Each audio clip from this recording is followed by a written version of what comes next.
নমস্কার সম্মানীয় দর্শক বন্ধু। তো বন্ধুরা, আজকে আপনাদের জন্য আবার একটা নতুন খবরের আপডেট নিয়ে চলে এসেছি, যেখানে ব্যাংক ওয়ার্কার্সের স্যালারি কিন্তু বাড়তে চলেছে। তো ব্যাংক কর্মচারীদের জন্য খুশির খবর, কারণ 17% বেতন বৃদ্ধি হতে চলেছে ব্যাংকের সমস্ত কর্মচারীদের। তো কোন কোন ডিপার্টমেন্টের কোন ব্যাংকের বেতন বাড়তে চলেছে সমস্ত তথ্য আজকের ভিডিওতে তুলে ধরবো। ভিডিওটাকে স্কিপ করবেন না, প্রথম থেকে শেষ পর্যন্ত দেখবেন। রিপোর্ট অনুযায়ী রাষ্ট্রায়ত্ত এবং পুরনো বেশ কিছু বেসরকারি ব্যাংকের কর্মচারীদের বেতন কিন্তু 17% অর্থাৎ 17% করে বাড়ানোর প্রস্তাব সই করল ইন্ডিয়ান ব্যাংকস অ্যাসোসিয়েশন এবং ব্যাংক কর্মীদের ইউনিয়নগুলি। 2021-22 অর্থবর্ষ থেকে আগামী 5 বছরের জন্য প্রতি বছরে এই বেতন বৃদ্ধি হবে। এই নয়া বেতন বৃদ্ধির নিয়ম কার্যকর হবে 2022 সালে 1 নভেম্বর থেকে। অর্থাৎ গত বছরে বর্ধিত বেতনের বকেয়া পাবেন কর্মীরা। 12টি সরকারি, 10টি বেসরকারি এবং 3টি বিদেশি ব্যাংকের কর্মচারীরা এই বেতনের সুবিধা লাভ করতে পারবেন। তো কোন ব্যাংকের কর্মচারীরা এই সুবিধা লাভ করতে পারবেন?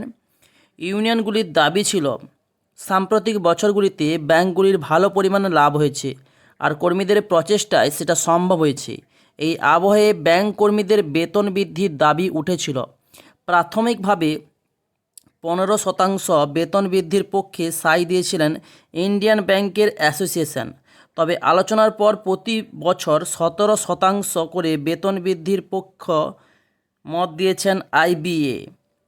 এই হারে বেতন বৃদ্ধির প্রস্তাব মেনে নিয়েছে ব্যাংক কর্মীর সংগঠনগুলোও।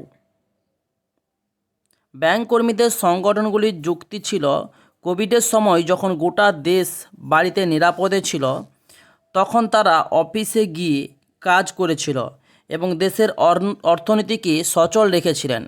সরকারি প্রকল্পগুলিকে বাস্তবায়িত করার নৈপথ্যে ব্যাংক কর্মীদের বড় অবদান ছিল। এই আবহে কর্মীদের বেতন বাড়ানো উচিত বলে দাবি তুলেছিল কর্মী সংগঠনগুলি। এদিকে প্রতি সপ্তাহে 2 দিন করে ছুটির দাবিও তুলেছিল কর্মী সংগঠনগুলি। অর্থাৎ সপ্তাহে 5 দিন খোলা রাখার দাবি ছিল ব্যাংক কর্মীদের। এই আবহে প্রতি সপ্তাহে শনিবার বন্ধ রাখারও দাবি করেছিলেন কর্মীরা। বর্তমানে মাসের 2টি সপ্তাহে শনিবার ব্যাংক খোলা থাকে, আর 2টি সপ্তাহে ব্যাংক কর্মীরা 2 দিন করে ছুটি পেয়ে থাকেন। তবে রিপোর্ট অনুযায়ী ছুটি নিয়ে আইবিএ প্রস্তাব দিলেও কেন্দ্রীয় সরকার এখনও সেটা নিয়ে চূড়ান্ত কোনো সিদ্ধান্ত নেয়নি।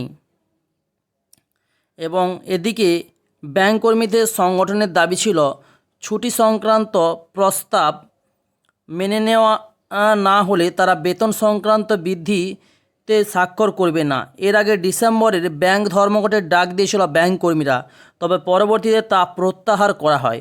এরই মাঝে শেষ পর্যন্ত ডিসেম্বরে স্বাক্ষর করা হয় এবং চূড়ান্ত চুক্তি সইয়ের জন্য 180 দিনের সময়সীমা বেঁধে দেওয়া হয়েছিল। এর আগে 2020 সালে বেতন বৃদ্ধি হয়েছিল ব্যাংক কর্মীদের। তো লাস্ট ব্যাংক কর্মীদের বেতন বৃদ্ধি হয়েছিল 2020 সালে। সেবারে বেতন নিয়ে আলোচনা চলেছিল 3 বছরের বেশি সময় ধরে। তো বুঝতেই পাচ্ছেন, অনেক দিন পরে, অর্থাৎ 2020 সালে লাস্ট বেতন বৃদ্ধি হওয়ার পরে অনেকটা দিন কেটে গিয়েছে। তারপরে কিন্তু আবারও ব্যাংক কর্মচারীদের 17% বেতন বৃদ্ধি হতে চলেছে। রয়েছে যেমন ক্লার্ক, গ্রুপ ডি, ব্যাংকের সমস্ত কম্পিউটার ডাটা এন্ট্রি অপারেটর এবং ব্যাংকের সমস্ত কর্মচারীদের বেতন কিন্তু এক ধাক্কায় 17% বৃদ্ধি পেয়ে গেল। অর্থাৎ যত টাকা তারা বেতন বেসিক স্যালারি পায়, কেউ 26,000 টাকা বেতন পায়, 26,000 টাকার 17% বৃদ্ধি সে পাবে। এই টাকাটা টোটাল, এর উপরে 17% টাকা বৃদ্ধি পাবে, অর্থাৎ ডি এর পরিমাণ 100% বৃদ্ধি হবে তাদের জন্য। তো ব্যাংক কর্মীদের খুশির খবর, গ্রুপ ডি থেকে শুরু করে group C, data entry operator এবং যারা ব্যাংকের কর্মচারী সমস্তদের কিন্তু বেতন বৃদ্ধি হয়ে গেল। তো আজকে ভিডিও কেমন লাগলো সেটা কমেন্টস বক্সে জানাতে ভুলবেন না। ভিডিও যদি ভালো লাগে তো অবশ্যই লাইক, শেয়ার এবং সাবস্ক্রাইব করতে ভুলবেন না। তো thanks for watching my video.